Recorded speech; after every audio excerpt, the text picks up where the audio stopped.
संस्थात्मक अध्ययन करना बंद कर दो, उसका मूल्यांकन करना बंद कर दो, उसमें अनुकूलता का आवेदन करो,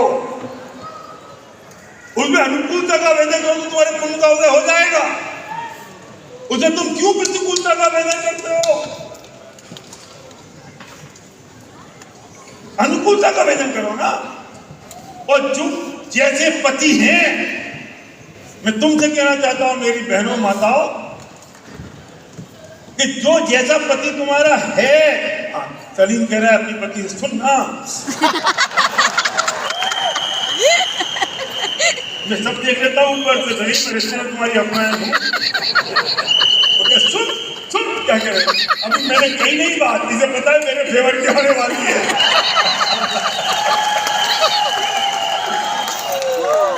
तो जितनी पत्नियां हैं, मैं उनसे कहता हूं तुम्हारा पति जैसा है तुम उसमें कोई चेंज नहीं कर सकते, क्योंकि तुम चेंज करने वाले कौन?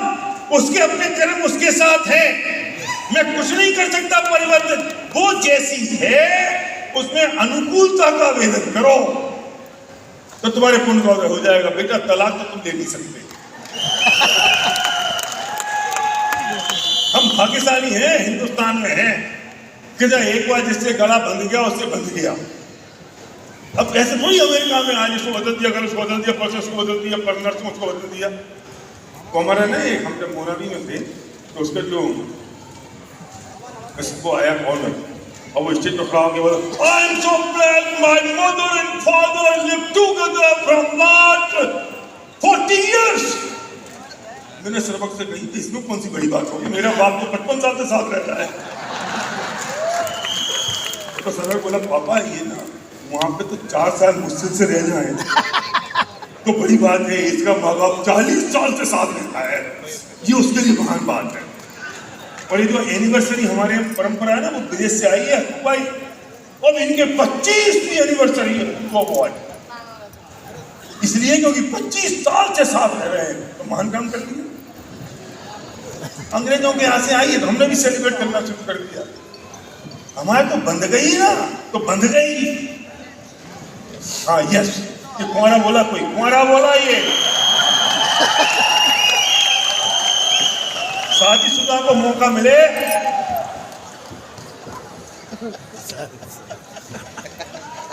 है 7 जन्म के लिए। देखो प्रमोद जल्द की रूम में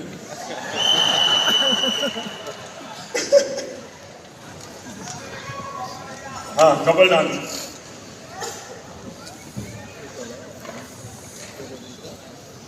आ गई।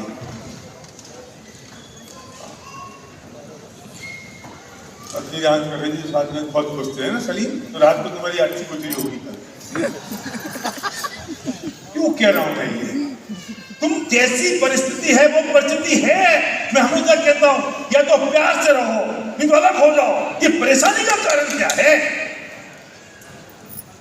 तुम चाहे तो मोम का गुड़िया हो जाए, तुम चाहे तो ये मोम का गुड्डा हो जाए, वो जैसे हैं सबकी अपनी अपनी योग्यता है, सबकी अपने अपने कर्म है, सबकी अपनी अपनी फिजिकल स्थिति है, सबकी अपनी पोजीशन है, सबके अपने भाव हैं जिससे वे कर्म बचे और सबकी अपनी अपनी गति होगी। एक बात और कह देता हूं, ये सब छोटी बातें हैं कि 7 जन्म का बंधन है। ये बिल्कुल नहीं है 7 जन्म का बंधन। ये पति अगर तुमसे कह रहा है तो तुमको लॉलीपॉप दे रहा है, और पत्नी अगर तुमसे कह रही है तो वो तुमको लॉलीपॉप दे रही है, पर ये हो ही नहीं सकता। मैं लॉजिक देता हूं क्यों नहीं हो सकता। अब तुम लोग लॉजिक को समझने लायक हो गए, इसलिए मैं कहता हूं ये पत्नी है, ये पति है। अच्छा अब एक बात मुझे बताओ, सबके अपने अपने कर्म अलग अलग है ना, सबके अपने भाव अलग अलग है ना। जब भाव अलग अलग है तो उससे कर्म अलग अलग बंधे ना। जब कर्म अलग अलग बंधे तो वे उदय में अलग अलग आएंगे ना। तो ये किसने कही कि तुम भी मनुष्य बनोगे, और ये किसने कही कि ये भी औरत बनेगी? किसने कही? तुम कुत्ते बन सकते हो, ये सूर बन सकती है। तुम स्वर्ग में जा सकते हो, वो नरक में जा सकती है। वो स्वर्ग में जा सकती है, तुम नरक में जा सकते हो, क्योंकि सबके भाव अलग अलग हैं। उन भावों के अनुसार कर्म अलग अलग हैं, और कर्मों के अनुसार वो गति अलग अलग बंधने वाली है। तो एक साथ कैसे रहोगे? और ये तुमसे किसने सिखाया कि वो अनंत काल तक औरत रहेगी तुम अनंत काल तक मर्द रहोगे, किसने सिखाया?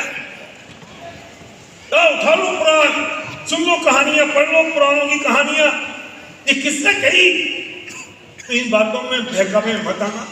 जब पत्नी को तुमसे साड़ी चाहिए होगी तो कहेगी यानी मन हमारा 7 जन्म का संबंध है। और जब पति को तुमसे कुछ काम कराना होगा वो तुमसे कहेगा सुनो हनी हम 7 जन्म तक साथ रहने वाले हैं। ये सब झूठी बातें हैं, कोई रहने वाला नहीं है। अच्छा तुम अभी पहले मर गए, पत्नी बाद में मरी, अब वो जरा काला रखता रहेगा। कैसी बातें करते हो यार तुम लोग पागल करते। आपकी समझ में आ रही है? ये अनूप तुम्हारा अभी यहीं पे पूरा हिसाब किताब चुकता,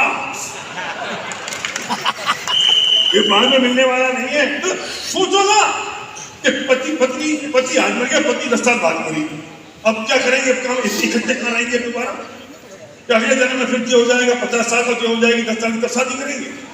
क्या पागल को नहीं है? हंसी समझ आ रही है? कितने खुश हो गए लोग।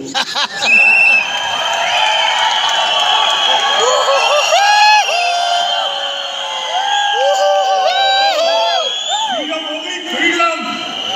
कब सोच रहे थे कि ये 7 जन्म तक किसी को भोगना पड़ेगा, आज मजा आ गया। ये 10-25 साल में निपट जाएगा मामला, फिर काम खत्म।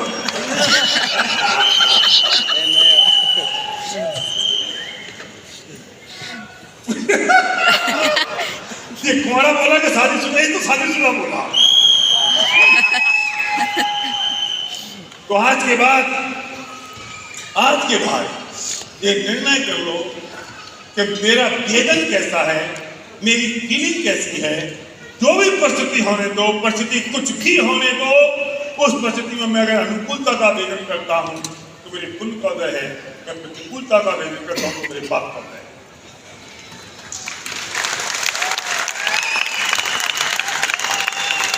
कोई फर्क नहीं पड़ता तुम्हारी जेब में पैसे के कितने हैं, तुम्हारी फीलिंग महसूस करती है, तुम्हारा वेदन, तुम्हारा अनुभव महसूस करता है। कोई फर्क नहीं पड़ता कि तुम्हें क्या मिला हो, क्या आनंद नहीं मिला।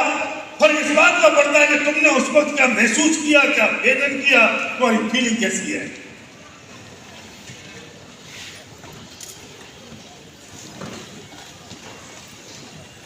तुम खाना खाने जाओगे, तुम्हें खाना नहीं मिला,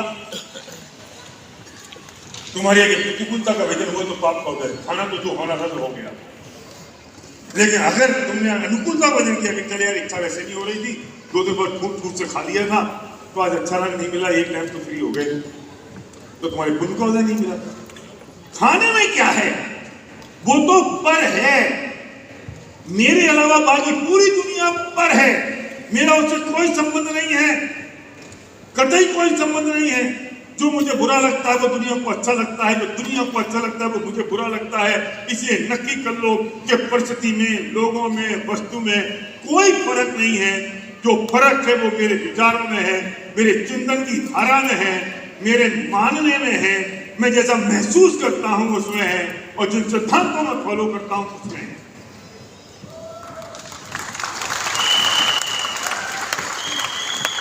अब धरती में कोई दुखी कर पाएगा?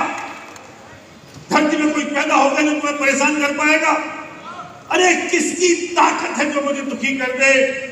क्योंकि मैं दुखी तो तब होऊंगा जब मैं उसे प्रतिकूलता का वेदन करूंगा।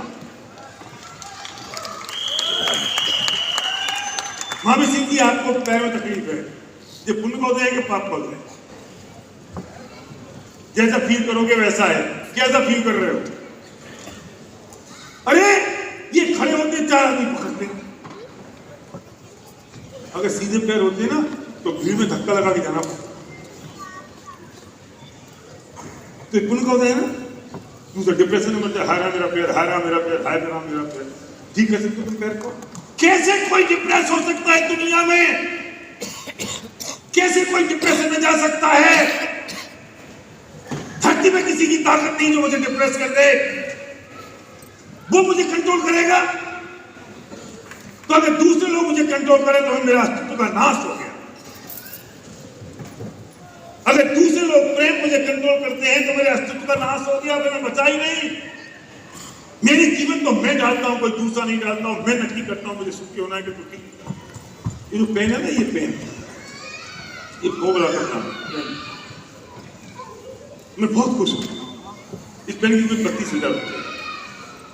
मैं इस बात से खुश नहीं हूं कि पेन बहुत बड़ी है, मैं इस बात से मैं बहुत एक्साइटेड हो गया कि इसके मालिक की औकात देखो, जिसने 50 रुपए के पेन पर 32,000 रुपये रेट डाल दी। उसकी सोच, उसका विजन। बता दूं, ये पेन सबसे घटिया चलता है। मैं इसको दिखाने के लिए रखता हूं, जिससे तुमको लगे कि भैया ठीक ठाक है, पैसा वैसा आ रहा है। और लिखने के लिए मैं 50 रुपए का पायलट पेन लेक्चर आता है, मुझे वो पसंद है, मैं उससे लिखता हूँ। अब कोई ऑटोग्राफ लेने आता है, मैं कहता पेन लाओ, कहता आपका तो है, मैं उसका पकड़ क्या बताऊँ, ये चलता नहीं है।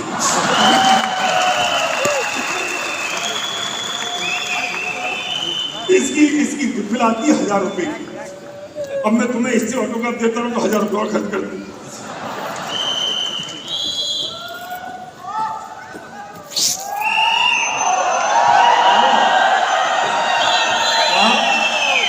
बात तो अब है, काम की बात तो अब है।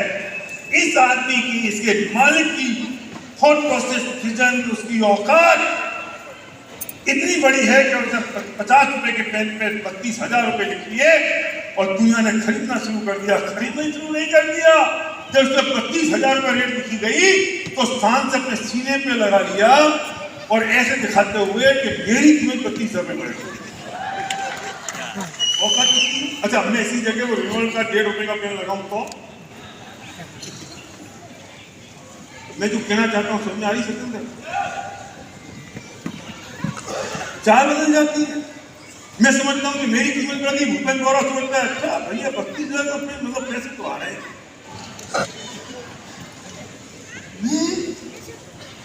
इस आदमी ने पेन की कीमत 50 रुपए की 32,000 कर दी और मैं अपनी कीमत नहीं लगा पा रहा हूं।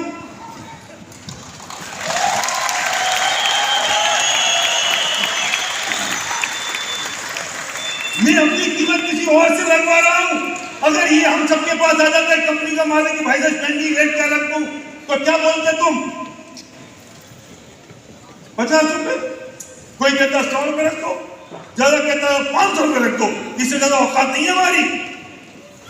हमें तो कौन खरीदेगा यार, बिकेगा नहीं, कौन लेगा, कौन डॉक्टर बताओ।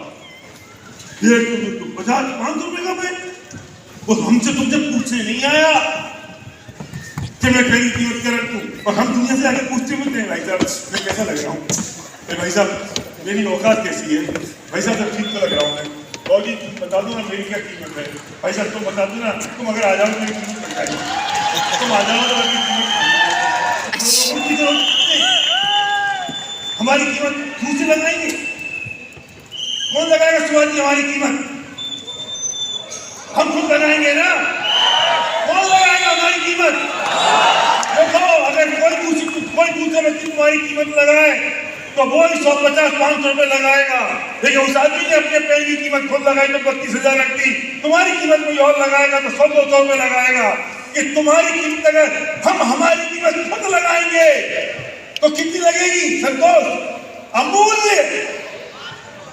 अमूल्य होगी हमारी कीमत, जिसका कोई मोल नहीं है, और आज तक अपनी कीमत की और से लगवाए।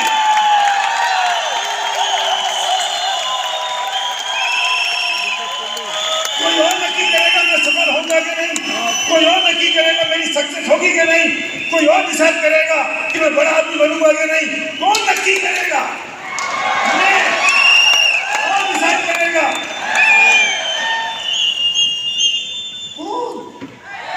हम दूसरी जाऊंगा तू जाके चला जा, मैं दूसरी चला जाऊं। कौन नक्की करेगा?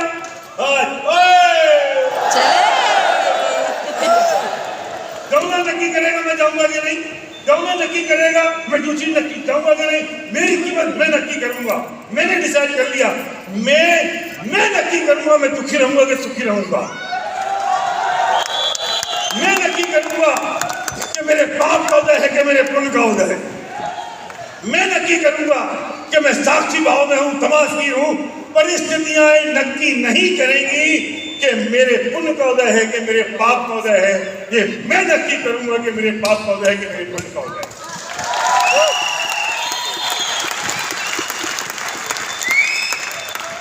कोई दुख तुम्हारे पास आए, कोई दुख, कोई तकलीफ, कोई परेशानी तुम्हारे पास आए, तुम्हारे मुंह से एक ही बात निकलनी चाहिए,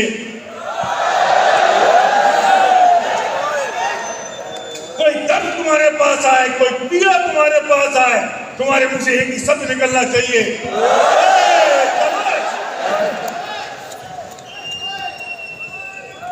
कोई तुम्हें परेशान करेगा, कोई तुम्हें दुखी करेगा। मैंने नक्की कर लिया है कि मैं सुखी रहूंगा अगर मैं महसूस करूंगा कि ये सब मेरे अनुकूल है, तो धरती पे मेरे पाप का उदय हो ही नहीं सकता।